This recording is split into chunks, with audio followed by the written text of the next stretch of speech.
Witnessing both paradise and punishment in the third heaven, Enoch was taken higher still, this time to the fourth heaven, and what he saw there was unlike anything on earth. He measured the way they moved, comparing their brightness, and he noticed something we now take for granted. The sun shines brighter than the moon. Surrounding the sun were 4 massive stars, and each of these stars had under it 1,000 lesser stars. That's 8,000 stars traveling alongside the sun, escorting it on its divine circuit. But the way it moves, that was a mystery only heaven could reveal. In the fourth heaven, Enoch was shown the workings of the sun and the moon, their paths, their light, their speed. Enoch saw the sun rolling on wheels, like a chariot moved by the wind. It never rested. Day and night, it moved with astonishing speed. At night, 1,000 winged angels rose with the sun into the fiery sky. But in the 8th hour, it begins to rise again, preparing to bring light to the world. At this moment, the phoenixes and chocodri break into song. This was not primitive poetry. This was a vision of the celestial machine, a divine system ticking across eternity. All the birds flutter their wings, singing in praise of the giver of light. The morning itself is described as taking shape, rays stretching out like divine fingers to awaken the earth. 100 angels were assigned the task of lighting it up, literally igniting the sun and bringing its fire to life.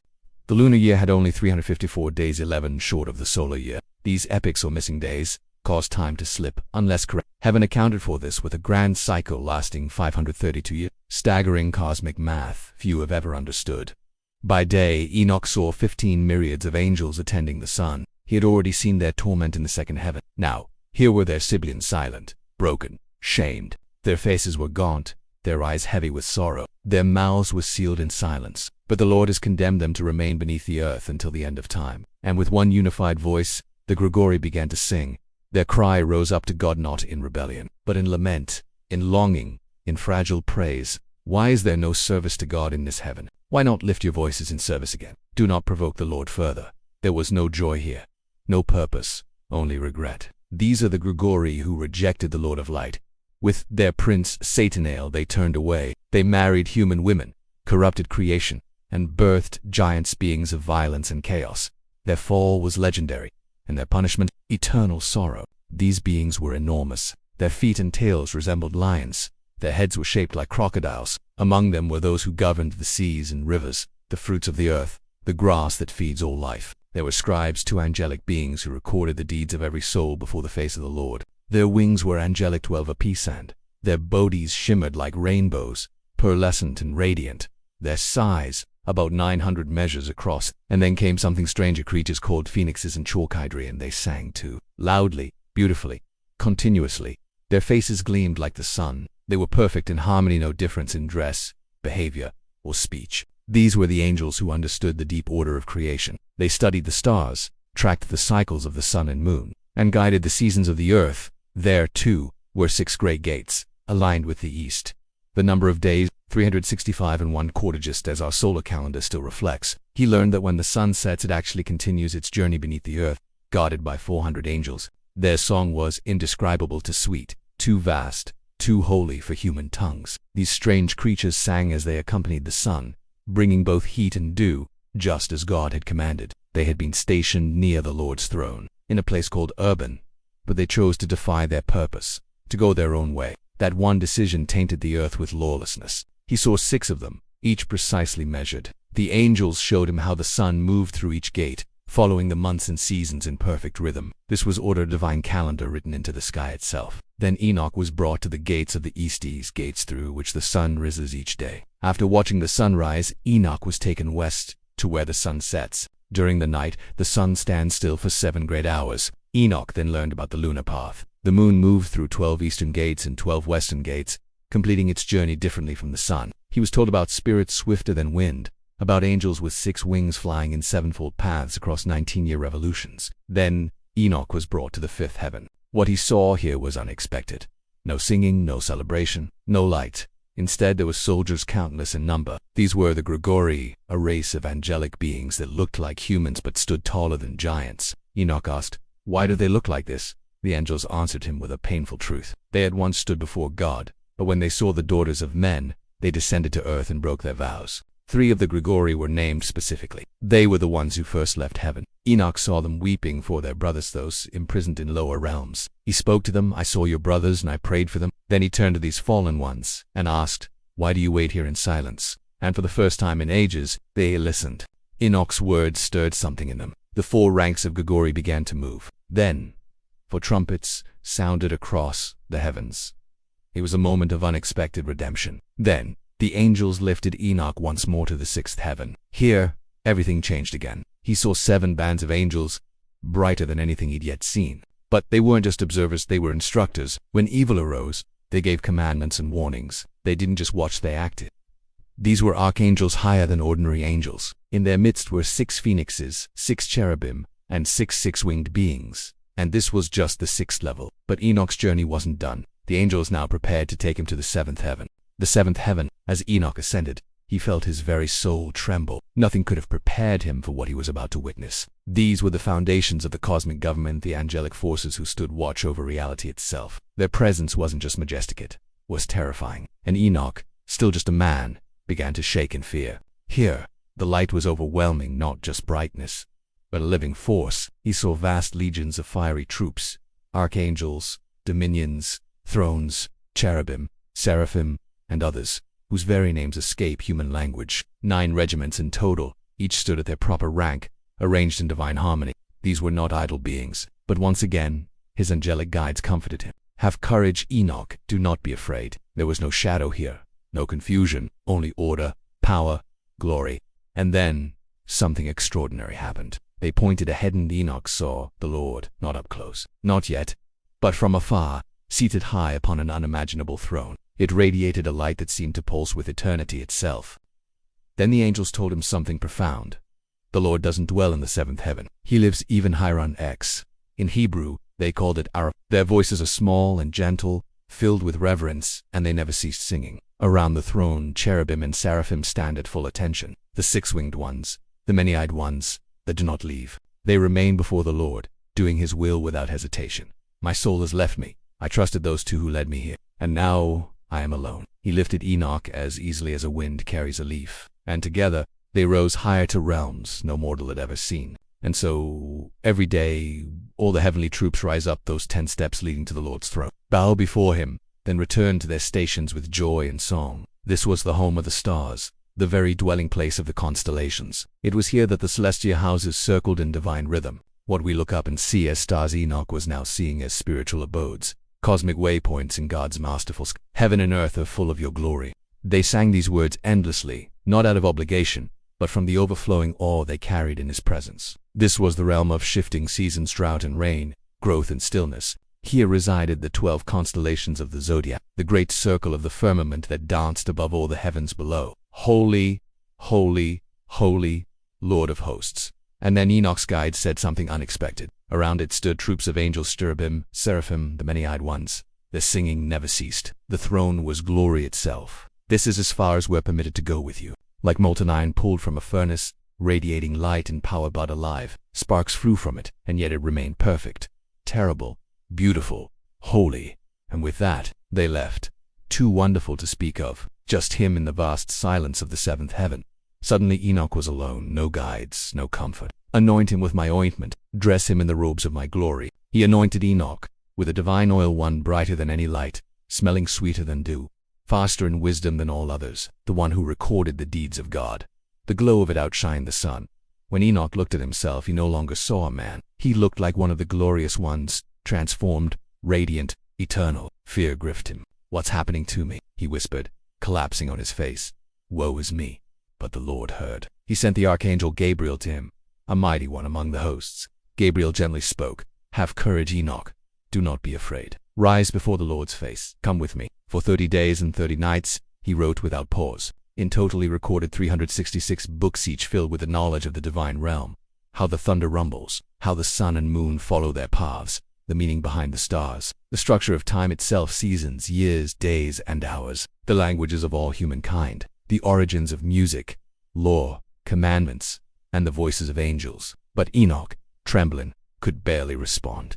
My Lord, with compassion Gabriel reached out. They entered the 8th heaven, known in Hebrew as Mut, and beyond that, they rose to the 9th heaven, called Cush. Finally, Gabriel took him to the 10th heaven, Aravoth, the highest of all. There, Enoch saw something that no words can truly describe. He saw the face of the Lord. It wasn't like looking at a person. It was like gazing into fire that burns without consuming. Enoch tried to describe it. He really did, but he admitted it was beyond words. The face of the Lord was ineffable. awful in majesty the throne, immense, not made by human hands. Enoch collapsed again, overwhelmed. And then the Lord spoke with his own lips. Have courage, Enoch, do not fear. Arise, stand before my face into eternity. And at that moment, another great angel stepped forward, Michael, the protector. Michael lifted Enoch to his feet and brought him closer to the throne. Then the Lord gave a command.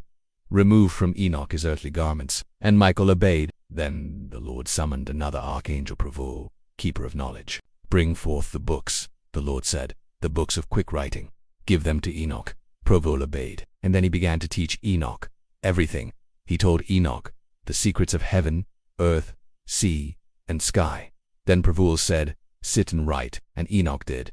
Then the Lord summoned him once more. Enoch, sit at my left hand, with Gabriel. And Enoch bowed before the Lord. And then the Lord did something shocking, something he had never done, not even with his angels. He revealed his secret. As Enoch stood before the throne, clothed in glory, seated at the Lord's left hand beside the archangel Gabriel, the unthinkable happened. The Lord, creator of all things visible and invisible, leaned in and said, Enoch, listen carefully. I am about to tell you something I have never revealed, not even to my angels. Think about that. Not even the cherubim who guard the throne, not even the seraphim who sing day and night, not even the archangels who govern time, stars, and nature. None of them had heard what Enoch was about to hear. And the Lord continued, before anything was visible, before matter existed, I was already moving through the invisible realms. Alone, without rest. God described himself like the sun rising from the east, moving to the west, yet even the sun has peace within itself. He saw intention, the very reason behind existence. He saw that everything, light, time, beings, matter, flowed from one source, one creator. But God, he had no rest, because he was busy creating, crafting the foundations of reality. He wasn't just creating things, he was shaping purpose. I conceived the thought of placing foundations, he said, and of creating visible creation. In that moment, Enoch saw something deeper than visions, and God chose Enoch, a human being, to carry this revelation. He was transformed into a messenger, someone chosen to carry a warning, a hope, and a mystery to all generations. Why? Not because Enoch was powerful, not because he was a king, but because he was faithful, righteous, and open to wonder. Now, armed with divine knowledge, clothed in immortal garments, Enoch had become more than just a man. And what did he do? He wrote about the heavens, the stars, the cycles of time. He wrote about angels, both loyal and fallen. He wrote about the righteous and their eternal reward. And yes, he wrote about judgment, about the terrible inheritance of those who rebelled against the Most High. Books 366 in total became a treasure trove of divine instruction. They contained the order of creation, the movements of the heavenly bodies, the origins of evil, and the coming restoration of all things. But it wasn't just science. It wasn't just prophecy. It was personal, because through it all, one theme remained. God reigns. From the frozen depths of torment in the north, to the paradise guarded by radiant angels, from the gates of the sun to the circling of the moon, not as vengeance, but as the inevitable outcome of separation from the source of life. From the silent sorrow of the Gregory to the joy-filled praises of the sixth heaven, all of it pointed to one reality. God is not distant. He sees, he knows, he governs. The first man to be lifted above the angels, not because of pride but because of obedience. And for those who walk in righteousness, who feed the hungry, clothe the naked, reject idolatry and violence, there is an eternal reward already prepared. But for those who dishonor God, who steal, lie, exploit the poor, dabble in sorcery and corruption, there is judgment. Enoch was shown the entire system, both the mercy and the justice. And at the very end of his journey, God gave him a seat. Not just a vision, not just a mission, a seat next to Gabriel, before the Lord's face, where questions about good and evil, light and darkness, justice and mercy are rising louder than ever. And Enoch's journey reminds us that God does not hide from those who seek him into eternity. He became the first human to cross that threshold, the first mortal to be transformed without tasting death. And that's why Enoch's story matters today. It's not just ancient mythology. It's not just apocalyptic drama. It's a mirror, a map, a wake-up call. You may not see the tree of life with your own eyes just yet, but every choice you make echoes in eternity. Every act of kindness, every rejection of evil, every quiet prayer, it's all seen, all counted. We are living in a time where the mysteries of heaven are once again stirring in human hearts. The visions, the music, the angels, the warnings, they weren't just for Enoch. They were for us. So here's the real question. What will you do with this knowledge? If this journey stirred your heart, make sure to like, share, and subscribe for more revelations into the mysteries of Scripture and the unseen realm. Will you chase after truth? Will you turn from what's hollow and return to what's eternal? Will you open your heart to righteousness, not just as belief, but as action? Because one thing is certain, the same God who walked with Enoch still reigns. He still sees and he still calls. You may not be carried up by angels on golden wings, just like Enoch, so let his journey inspire yours.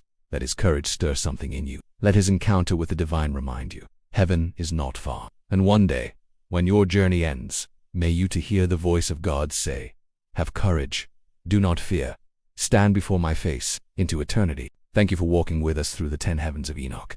Until next time, may the Lord bless you, keep you, and guide your path, Shalom. Before the great flood, before the world was washed clean by divine judgment, there lived a man unlike any other. His name was Enoch, a man of righteousness, a man of vision, a man chosen by God himself. But why Enoch? Why him, of all people? You see, Enoch wasn't just any man, he was a wise one, known not only for his character, but also for his skill. The scriptures describe him as a great artificer, someone who understood the patterns of creation. But what set him apart was something deeper.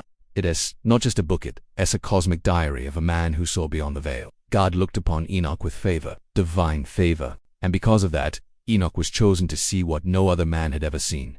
The mysteries of heaven, the dwelling places of God, the cosmic blueprint of reality. When he awoke and saw them clearly, fear took hold of him.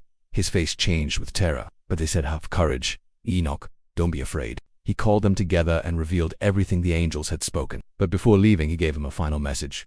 The eternal God has sent us. Today, you will ascend with us into heaven. On the first day of the month, he was alone, resting in his house, when a strange feeling washed over him. A powerful, unexplainable distress came upon his heart. He wept in his sleep, confused and shaken. He had no idea what was happening.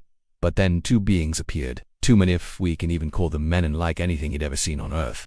Follow after the works of the vain. The ones who didn't make heaven or earth. They will perish, and so will those who worship them. But may the Lord give you strength and confidence to walk in his ways. That's when he entered the first heaven. Imagine being invited beyond the sky, past the stars, into the hidden realms where angels dwell and the light never fades. That's exactly what happened. Enoch would become an eyewitness to the vast, powerful, and unchangeable realms of the Almighty. He would see the blazing multitudes of angelic beings, beings brighter than the sun. These angels flew with wings and circled around those who sailed the heavens. They turned to him and said, "Man of God, pray for us." Enoch also saw the storage places of snow, the clouds that held storm and moisture, and the very treasures of dew, which looked like golden oil and bloomed like the flowers of earth. Angels stood guard over these elements, controlling their release and flow. Trees unlike any on earth, flowering with sweet-smelling fruit. The air itself seemed to sing with fragrance and life. In the very center of this garden stood the tree of life, and not just any tree. This one glowed like gold, like fire, like living light. He would hear the voices of the cherubim singing songs too beautiful for words. Their clothing radiated purple light, and their wings were brighter than gold. Their hands gleamed like snow, and their very appearance sang with celestial melody. These springs split into 4 rivers, circling through the garden and down into Eden. For those who give bread to the hungry, clothe the naked, help the fallen, and serve the Lord without fault. For them, this is their eternal inheritance. Those who stole from the poor and oppressed the weak, this place is their inheritance. And every tree in that place bore fruit. No barrenness, only life. There he saw prisoners being suspended in this shadowy void. They weren't just any creatures. These were fallen angels, imprisoned and weeping, tortured without end. Their appearance was terrifying, their cries relentless. Chains bound the souls there, and the angels who guarded it were merciless. He would stand before the throne of God, bathed in eternal light. And all this was recorded in what's known as the second Book of Enoch. It all began when Enoch was 365 years old. Their presence was overwhelming. Faces that shone like the sun, eyes burning with fire, lips that seemed to glow. They followed their own will, disobeying the commands of the Almighty. Their princes locked away in the 5th heaven. They stood at the head of Enoch's bed, calling him by name. That's when Enoch's journey began. He was told to say goodbye to his household, his sons, Methuselah, Regime, and God. "My children, do not turn away from God."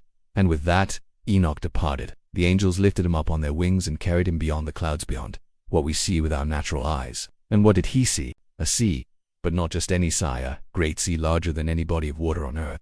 A sea suspended in the sky. Then he was shown rulers of the stars, elders, and 200 angels who commanded the stars and their movements. From there, he was lifted again, this time to the 2nd heaven, and everything changed. He was shown a realm of darkness, a place darker than any night on earth. Enoch asked, "Who are these, and why are they tormented like this?" The angels answered, "These are the ones who turn from God."